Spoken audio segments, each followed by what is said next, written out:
smallest unit, which is the family, and what some individuals consider the smallest unit, which is the self. It's individual expression and freedom. And there is a conflict between the two, and that's what drives my dramatic energy as well. So in that sense, it is quintessential to my plays. Right. Before I go on, Swarup, how much time do we have? Shall we start with some audience questions? Shall we have Q&A? No, you can. You told me. Okay. So let me then finish. Not finish, but there's so many questions. You know what happens when you are finally face to face with someone you admire through his or her writing. You have these questions bubbling up in you. Although as a good and proper student of literature, I know that you must never confuse the author with the text and so on and so forth.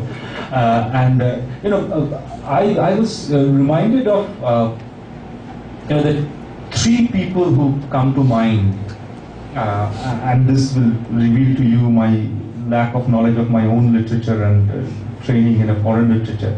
But when I was rereading Mahesh, do my homework, because I'm very scared of Swarup Dana, I said, Mahesh and so and going back, I was reminded of three people. One is Edmund Spenser, because he also wrote occasional poetry. That's to say, he was sort of commissioned to write poetry, and one of, in fact, perhaps two of Mahesh's most famous plays and very powerful plays were actually commissioned. One is 30 Days in September, which is about child abuse and incest and things, and the other is Tara. And Final Solutions was commissioned. Okay. Yeah. But you just said that Ali. No, but I had already written it. Oh, okay. Yeah. Right. I'd say Final Solutions was. He approached me to write Final Solutions. Right. Okay. So, and I think it's remarkable that this. We tend to think, and this is the sad effect of William Wordsworth on us, that all art should be spontaneous or powerful feelings, but then. For a very long time, including in our own culture, the temples and the mosques and the Taj, these are commissioned works. You're told, okay, write a play about this, build a temple to such and such person, and so on and so forth. So he's done a lot. So that's one person. The second person I thought of was Brecht, because of the fact that he actually ran his own theatre company. He was doing, would run the plays by him, which is also discussed. And the third is Arthur Miller. Especially his Death of a Salesman, because particularly in Bravely for the Queen, when you've got multiple levels, and in many of your other plays as well, and time and space you kind of collapse and so on and so forth. But that's just me showing up. I'm not going to ask him a question about any of these things. What I do want to ask you is, you've had a almost 30-year career as a playwright. From 96, 2006, 2000, 25 years, quarter century as a playwright. And obviously you have a certain notion of your own plays, and although you're probably the worst judge of your own plays, I still want to ask you, broadly speaking, if I were to ask you, give me 3 words which will tell me about what concerns you in your plays, what drives you write plays? Not a long explanation, but just sort of like this, sex, drugs, violence, that kind of thing. What drives you? 3 words. No, not 3, maybe 7. Okay, no, I keep it to 3. I don't know.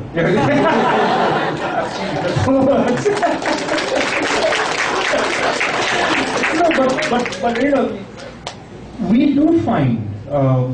Sort of, as that we were saying, I think violence is very important to you, especially violence from the perspective of those at the receiving end. Because in Bravely for the Queen, there's Ba, who's recollecting the domestic violence of her marriage, when she was still a teenager, actually, when she gets married, and violence seen from the perspective of the violated, if you like, literally and metaphorically. And the other, I think, is, and this is probably there, I don't know in all of your plays, but in a large number of your plays, is the nature of our sexuality.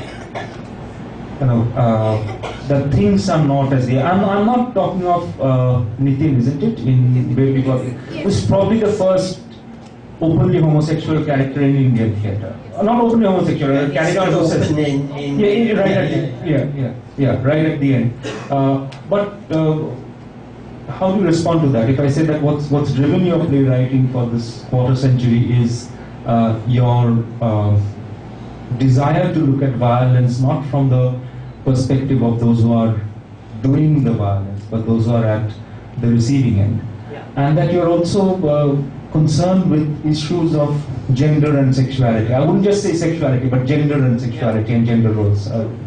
Well, I think that's an apt observation because all my plays have either or both those subjects in them. So that is correct. But is it conscious on your part? Well, see, this for a writer, it's very hard to say that this is why I write about these things, because you know what, even like I think all of us have a song, in us, right? And as writers, as painters, or whatever, there is some aspect of that melody which is constantly being played out. Now, it is not for me to become conscious of what that melody is. So that might destroy the melody.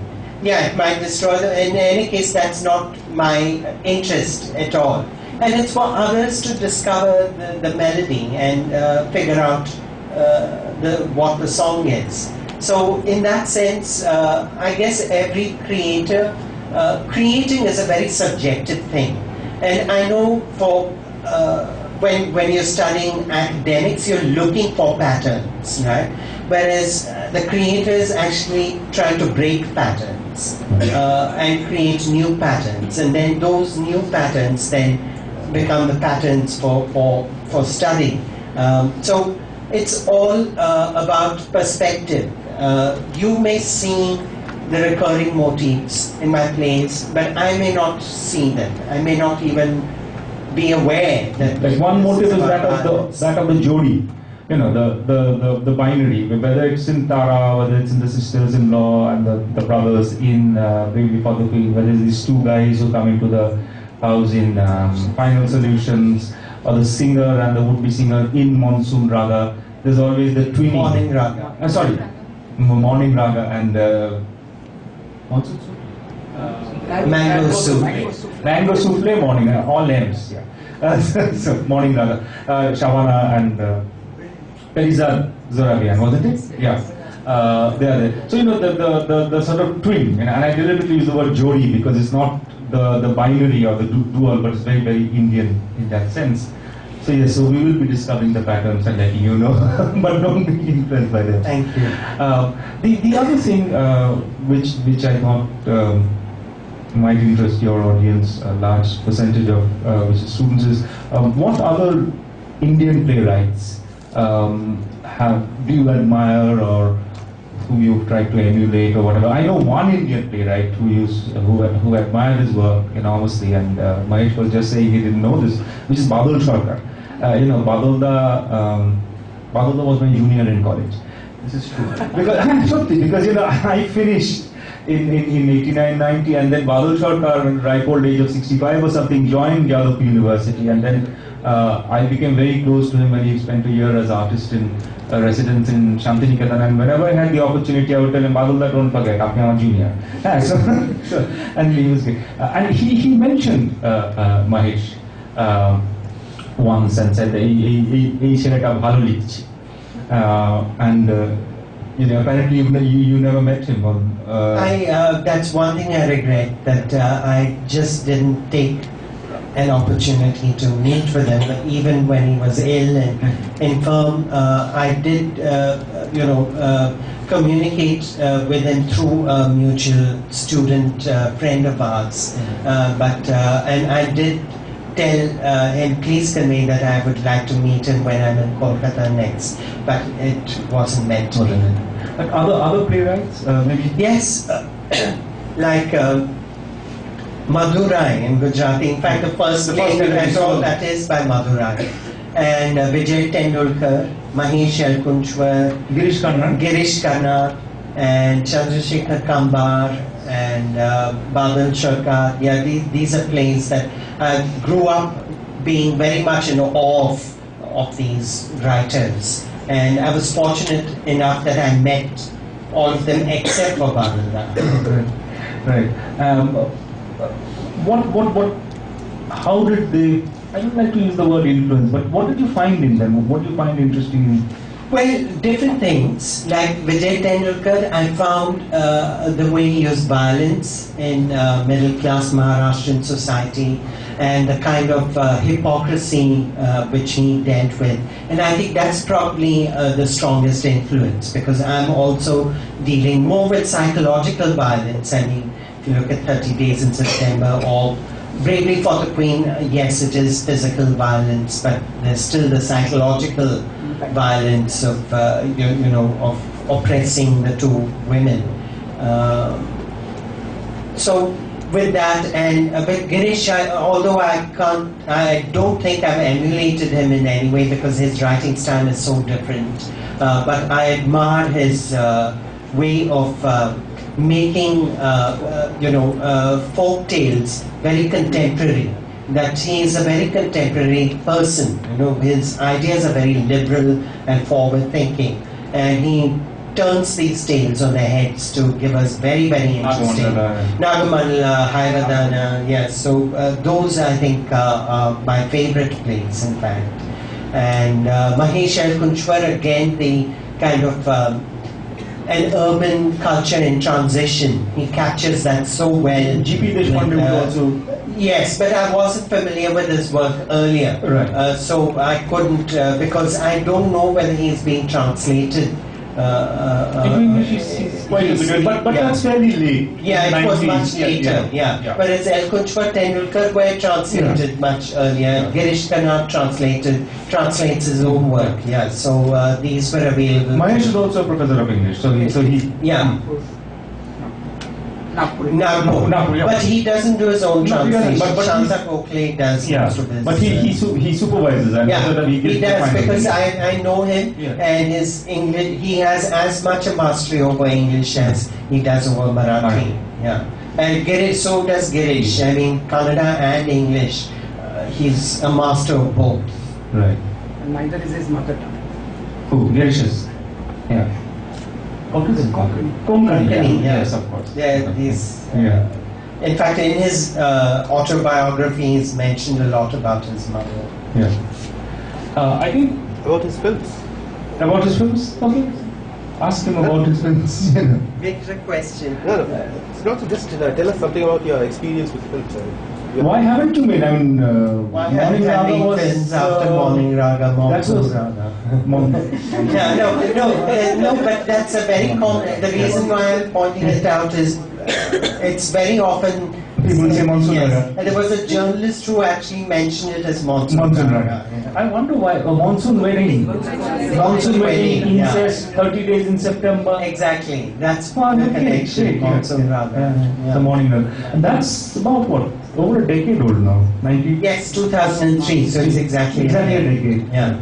So why no films in between? Well, the thing is that it's a bit like the sort of the donkey, the father and the son story, like whichever way you look at it, you always ask the other question. Like when I was making films, when I made Mango Souffle and Morning Raga, people ask me, so you're not going to do theatre, why aren't you doing theatre? And then when I choose to do theatre, then people ask me, why aren't you making films? Especially now you're in Bombay. Yes, now that I'm in Bombay, and people just assume that I'm in Bombay to make films. So these are questions which I really don't have an answer to.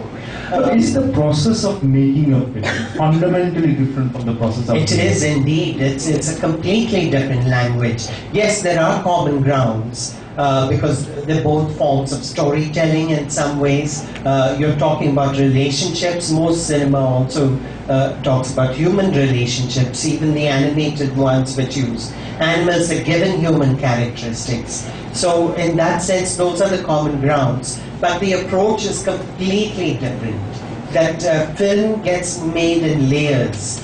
It is made like before shooting. It's made while shooting, it's made while editing, it's made with the background score, it's made with the final edit, whatever way you look at it, it's made in layers. And only the director knows where the film is heading. Nobody else will know. It's a director's medium in that sense. Whereas I think theatre is a writer's and actor's medium. I think ultimately it belongs to the actor, because you can do theatre without a playwright, but you can't have a performance without an actor and an audience. So it's very much a performing art. Did you used to watch a lot of films when you were young? I did. Yes, I've watched quite a bit. Not the art films. No. I saw Bollywood films. That was my staple. Then I saw the famous Hollywood films. I remember, Bollywood. This was even before Sholay.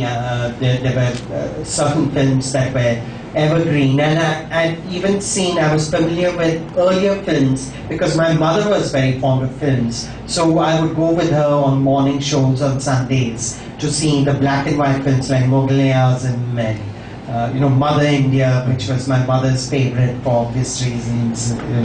So I grew up seeing films. Yeah, the specific reason why I asked, because in a lot of your plays, I think, whether consciously or otherwise, I don't know, maybe I'll ask you, there is a very filmic element of the way in which you move from the here and now to the there and then.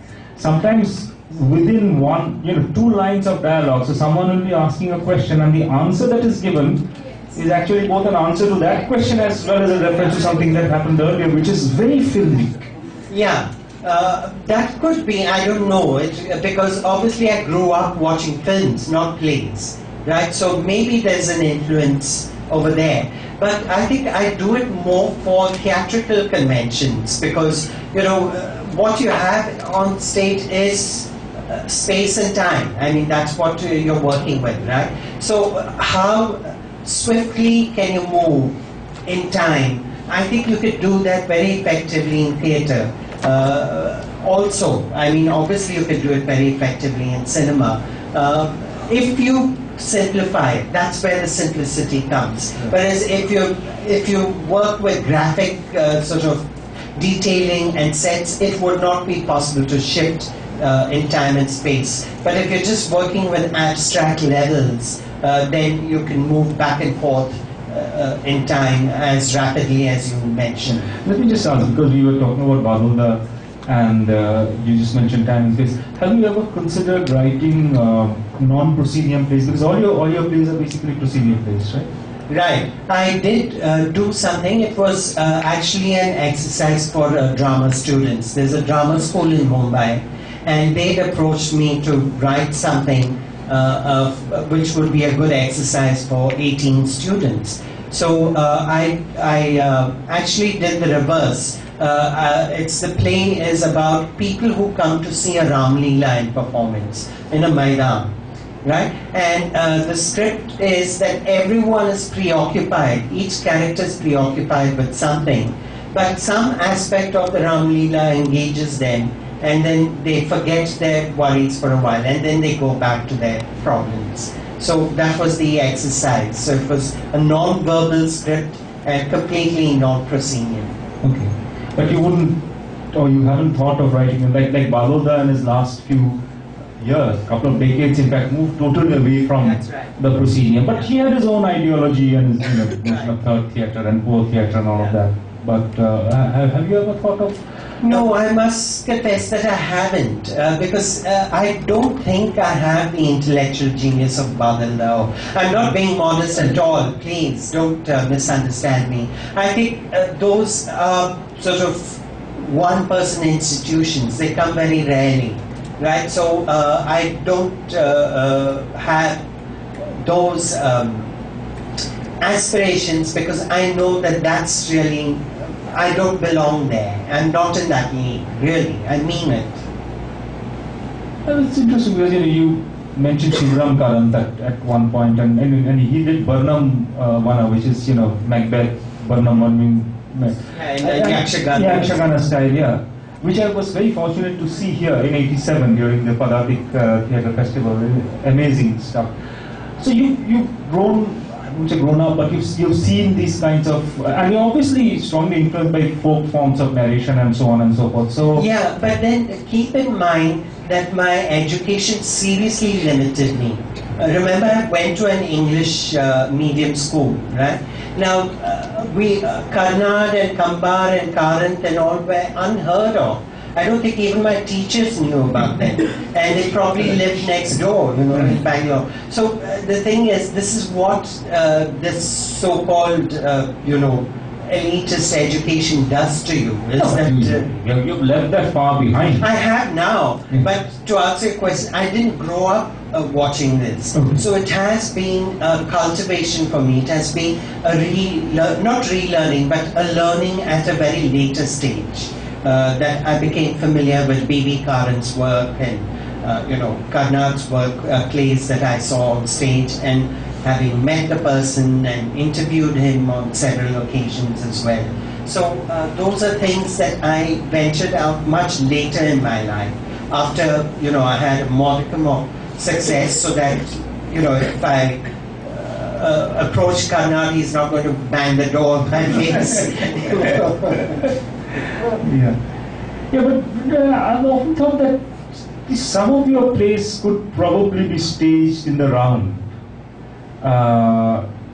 Get Final Solution has been staged in the round, and it was done beside a pond as well, which was also used very effectively during the riots, with stones being hurled in the pond. Yeah, and the whole business of the masks and the mobs. Yeah, so exactly. Final Solutions is very much a play which can be done with the audience around, because it also has this, as it's got this chorus, and maybe you can get people to come in and join the chorus sometimes. So maybe you just need better directors to do your plays in the round. I think we've talked long enough. Exhausted our audience. So if you haven't all fallen asleep or sort of passed away from boredom, please feel free to ask questions. তোমাদের মধ্যে কেউ যদি বাংলায় প্রশ্ন করতে চায় এবং একটু দ্বিধাবোধ করে, কারণ এটা হয়েছে আগে আমার কাছে, যে কেউ একটা প্রশ্ন করতে চায় কিন্তু সে খুব ঝরঝরে ইংরেজি বলতে পারে না বলে সে জিজ্ঞেস করলো না, please ask your questions in Bangla, I will translate for Mahesh. This often happens, that someone feels different about asking a question because they can't speak exactly very good English. Sure. Please use the microphone. Microphone? And brief করতে বলো। Sure, Mike, there is one. Okay. Sir, I would like to ask you a question on the basis of a statement you and Samantak sir just made a few moments ago. You said that in order to become global, you have to be local. Is it valid for the characters of an absurdist play? I mean, they are not really attached to a particular locality. They speak for universal issues. They touch the universal themes. I mean, I would like to particularly... Just keep the question brief. I think you've got the question, Mahesh. Sorry to interrupt. Okay, but the thing is that what we get out of Europe when we look at the absurd plays is the universal side of it. The fact is that theatre of the absurd came about in response to the European well-made play structure. Right? It's a very local phenomenon. That was a very local thing. But because they focused on that and managed to create these surreal situations which could happen anywhere, right? That's what we as outsiders would get out of it. So supposing Pathe Pachali is shown outside of India, outside of South Asia, right? What they get is a beautiful brother and sister relationship, or they really cry out for the old woman, the Pishi who is, who leaves home and then comes back, and the sight of that train. They're viewing the train for the first time from the eyes of the child, right? So for them, those are the things that they find endearing about it. But for the writer and for the filmmaker, it was very much a Bangla story, and very much the Kashpur. It can only be Bangladesh or Bengal. It can't be anywhere else, And also I think even the absurdists, if you look at them, they were, don't forget their language. I mean, you think of someone like Pirandello, you know, he's using a certain kind of Italian which is only produced at that time and at that That's true, because again we're reading them in translation. Yes. Right? So that there is, we don't know how much of the locality has been, sacrificed. And ultimately we're getting an essence of it. That is the universal appeal. Yes, sir, but the main essence of the play, except those local things that are left out during the translation process, I mean the basic things, for example, Waiting for Godot or Sartre's plays, I mean they speak for universal issues, and I got your point, and I think I am to conclude that whenever I remove a local play out of its local context and surroundings and place it somewhere else, does it become absurdist at that point?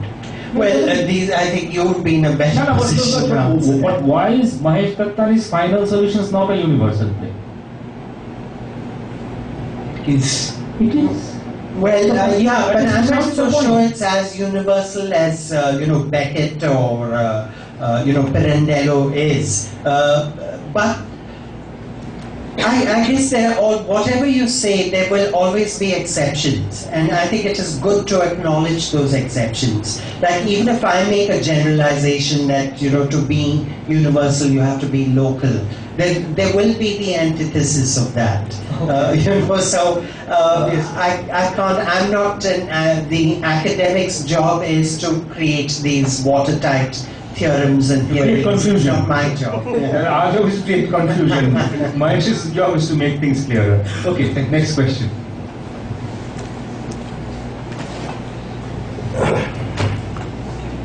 Godless? No, godless. I'm So my first question is, why did you rewrite Dance Like a Man? Was it, were you continuing with the tradition of rewriting old plays? I mean, re-evaluating or rediscovering old plays, as you did with Muggy Night in Mumbai or Seven Steps Around the Fire? Or were you just giving a stage play screen presence and making it compatible for the screen? And number two is, I came across in one of the critical works on you were referred to as a psychological playwright and compared to, paralleled to Shaw and Ibsen. Yes, sir. I mean, as students of literature, we all have seen how you explore the human psyche and discover the contradictions within and the complexities. Is it a part of, is it a conscious effort on your part, or it just happens in the course of writing? Okay, the first question is, why did I rewrite? Sorry? Yeah. Oh, yeah. Mahesh, can I stop you? Can we Yeah, go through okay. questions? Can we have maybe a couple more questions and then Mahesh can take them all? Okay, let me just respond to this, because there are two and I'll forget what she said. First is that yes, you have to serve the medium that you're writing for, right? Unlike a novel, if you're writing a screenplay, it's for the screen. If you're writing a stage play, it's for the stage, right? So you have to keep in mind the ultimate medium of the story in which the story is being told, and you have to write to serve that medium. That's the difference between script writing and writing a novel or a poem. That's the first thing. And the second thing is that no, I don't see myself as a psychological playwright. I think I work with the nuts and bolts of theatre, and I believe I'd like to present human conflict in the way that interests me, because it is a subjective process, and it is for better people like you to then formulate and say, oh, he writes, he gets into the psyche of these characters, and But the first question was also about your rewriting your. No, but then I haven't rewritten Dance Like a Man. I've written it for screen. The second version that you see is a screenplay. Yeah. You wrote it in collaboration with Pamela Brooks. Yes, that's right, because she was the director of the film and she had very strong points as to how she wanted to see it as a film. So it worked best that we collaborated on that. Questions? You're closer to the mic. You ask. For a while, he sort of slowly walks his way and then. He's walking fast. Okay.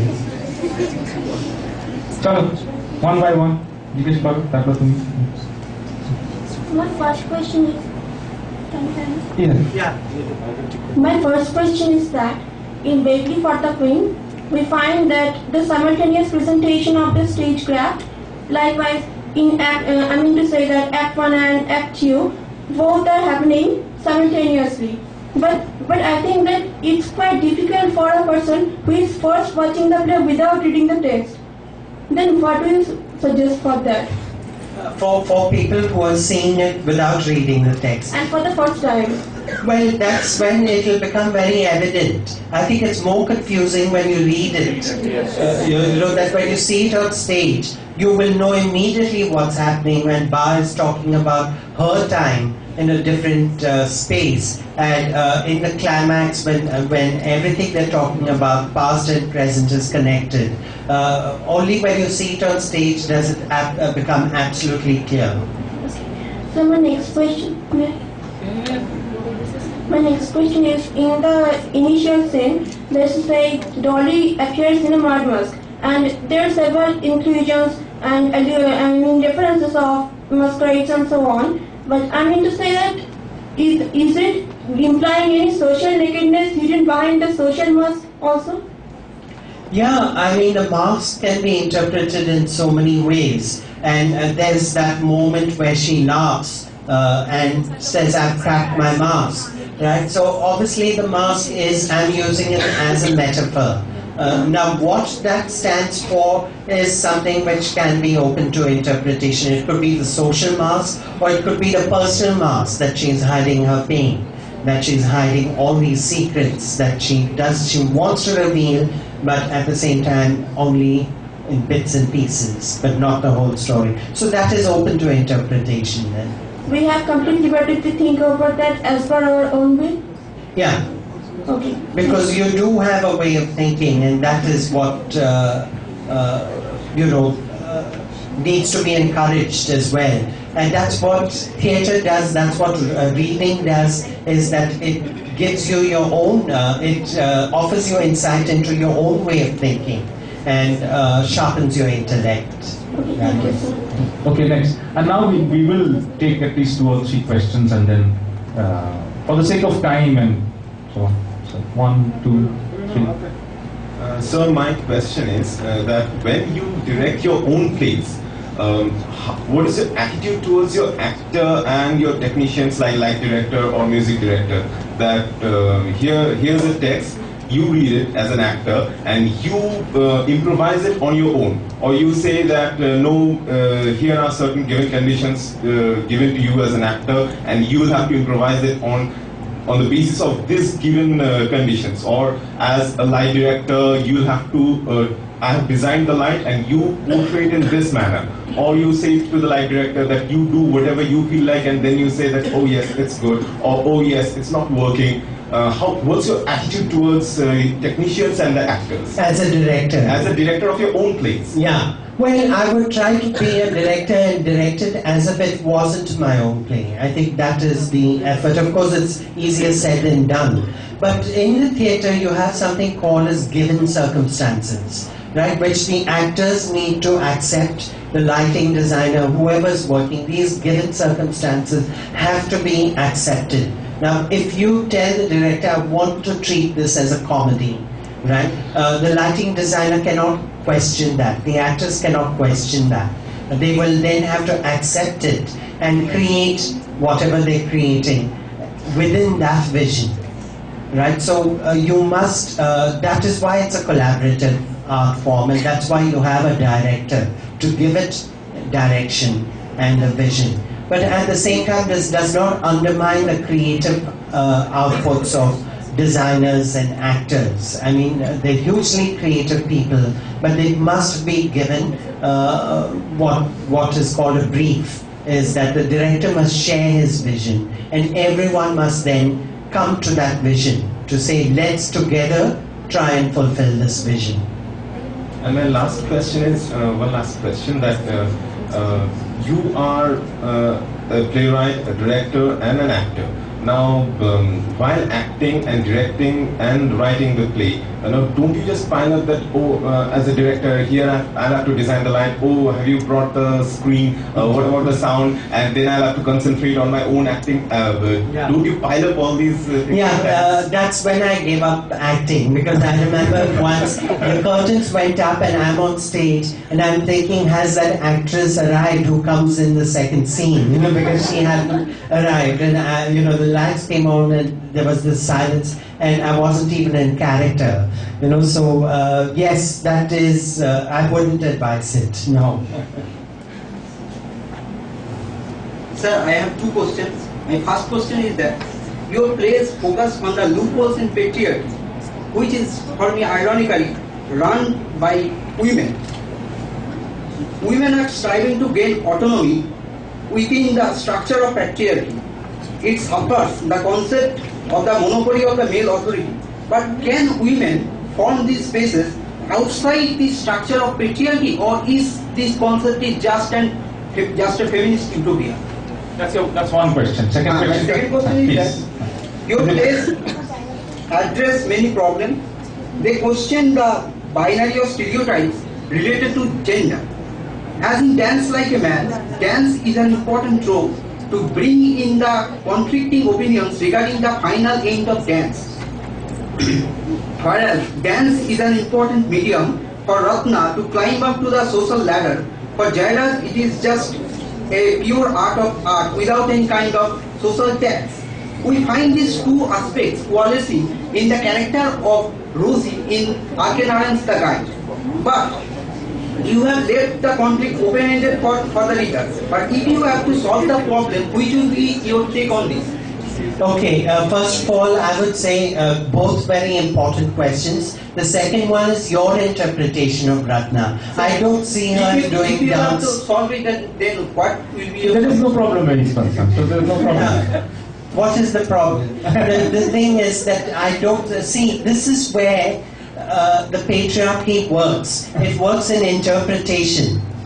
You see, when a woman aspires, she is seen as ambitious and she's seen as wanting to climb the social ladder. But when a man aspires, he's seen as aspiring for self-expression and all the lofty thing. So that's the patriarchy in the interpretation speaking out, whereas that's not the way it's written. Right? So, and of course, I'm not saying I'm not a victim of patriarchy. I mean, there are times in my own writing which, I say, oh my God, that's such a sexist thing to say. And then it becomes a huge responsibility to me whether I keep it for artistic reasons or correct it for political reasons. And I know that this is a huge responsibility that I have because I deal with gender and sexuality in my plays, and they can be misread so easily from a more political, socio-political context. And that makes me sometimes very self-conscious. So your questions are very pertinent. But I would like to point out that the politics also have to do with the interpretation. It's not always writerly, but it's readerly as well.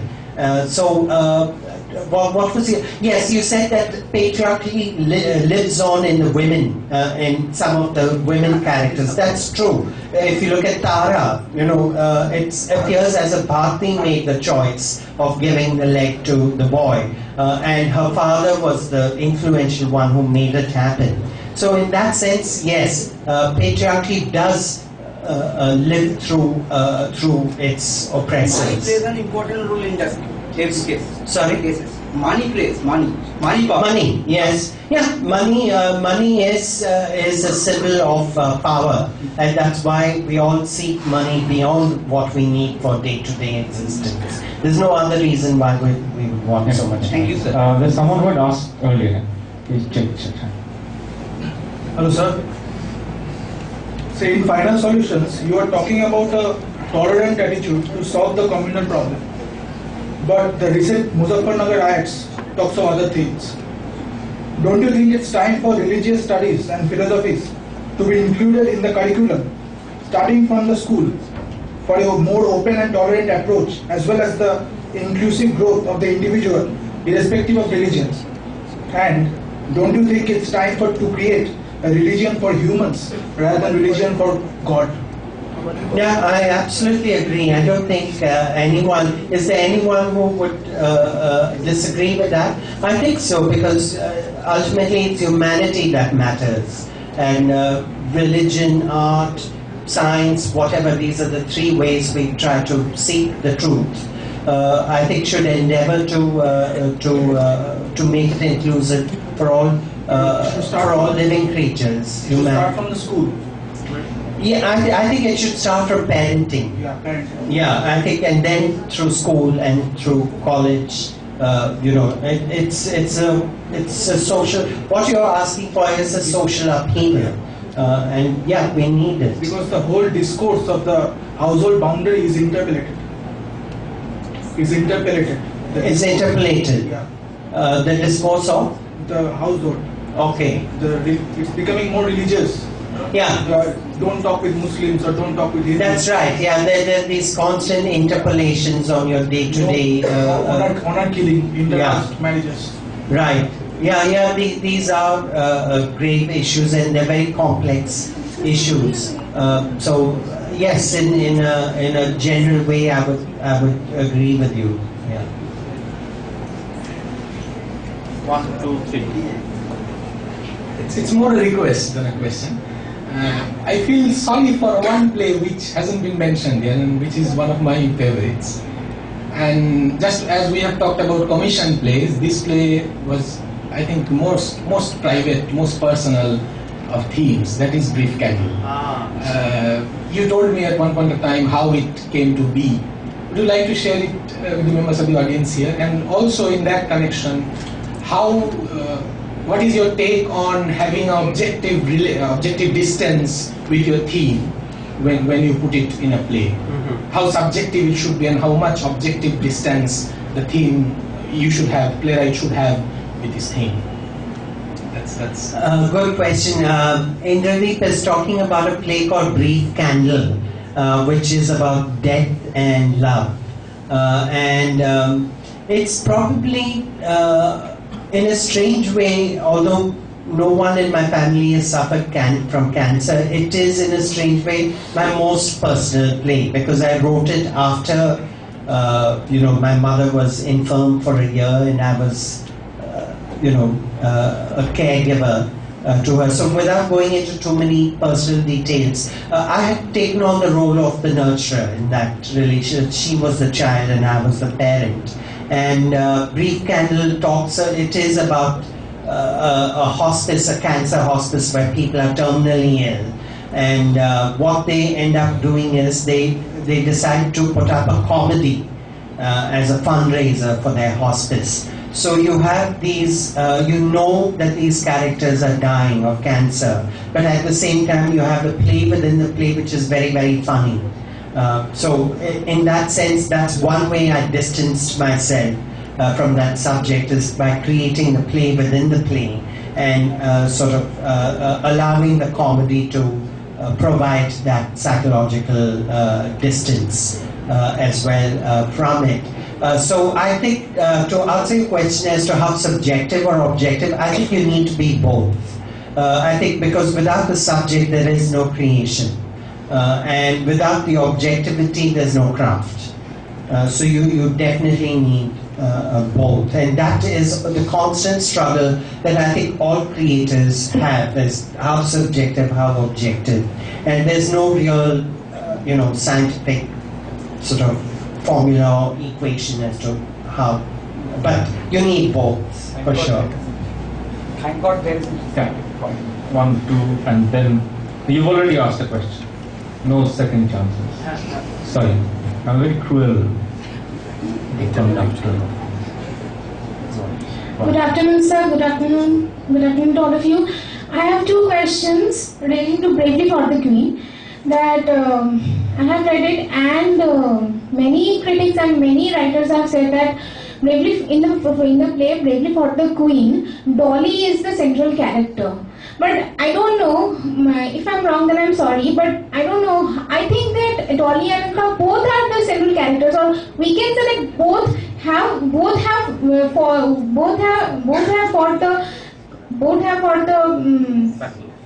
problems. Their problems to be housewives, their problems to be under pressures by the patriarchal society. So, what do you think about this? That Dolly and Anka are the same, or Dolly's better a queen to be for? Second question. Ask both your questions. This was one question. Okay, sir. My second question is that Bravely Fought the Queen is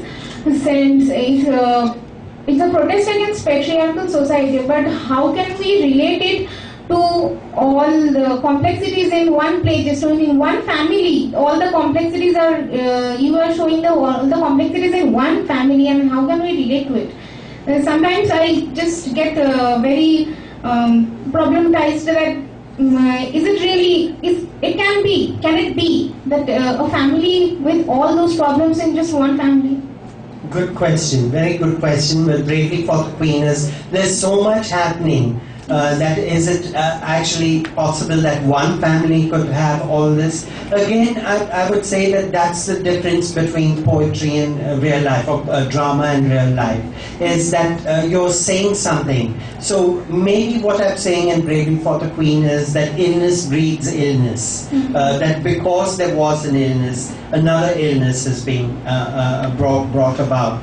And because there is suppression, there is another illness. Because Nitin's homosexuality had to be suppressed, so you're suppressing something natural. There was the illness of the marriage with Alka, and her tragedy is a result of that. Because there was the violence within the family that, Jiten sort of beat up Dolly when she was pregnant, that you have the Daksha as that. So in that sense, it is people call it a disturbing play, and people have also rightly pointed out that there's just too much happening in one family. But I don't think the play is written naturally, naturalistically. I think it is a theatrical convention. I've used too many conventions in the play to keep it as a theatrical presentation. There are symbols, the bonsai is used, the queen is used as a symbol. So there are all these symbols. So it is, in a way, it is, the family seems to be a metaphor for a larger society.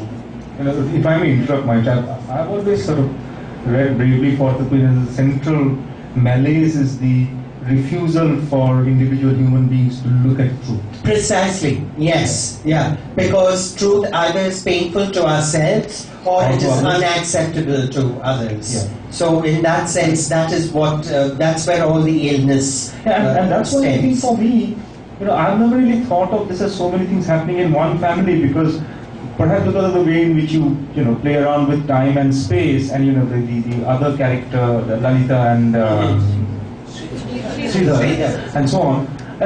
This seems to me to be quite a sort of quick rundown of all the ills that beset middle class India. Problems with sex, problems with work, problems with money, problems with family, and all of them coming together. 2 or 3 several locations, people say it gives me something to do. So the wasted life of the woman, the otherwise educated, artistic woman. So just as a personal response, I've never really thought of it as being too many things, because to me, it's not a real family in that sense. It's a paradigmatic family. It's the Indian middle class. 2 brothers, sleeping with prostitutes, sex workers, abusing their subordinate, who have not yet had a baby because they're going to be buying a flat. This rings so true for so many of us. Anyway, the next person here. So can I ask my question from you? Yes, if you're loud enough. Sir, why such language on a muggy night in Mumbai? It's just so forceful and it hits you. Is that a good thing or a bad thing?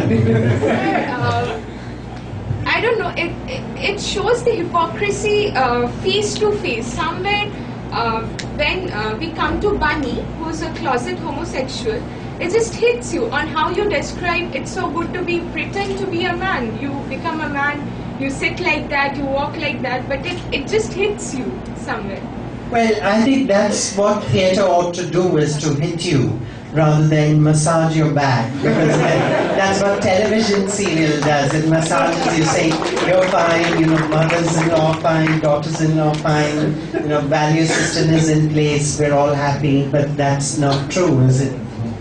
But not like psychological as it is in maybe Bravely or 7 Steps. Oh, I get what you mean. You feel it's too direct in all of Okay. Well, I don't know. That's a subjective choice. Whether you like it or not is your choice. That is also subjective. I have no problems with that. But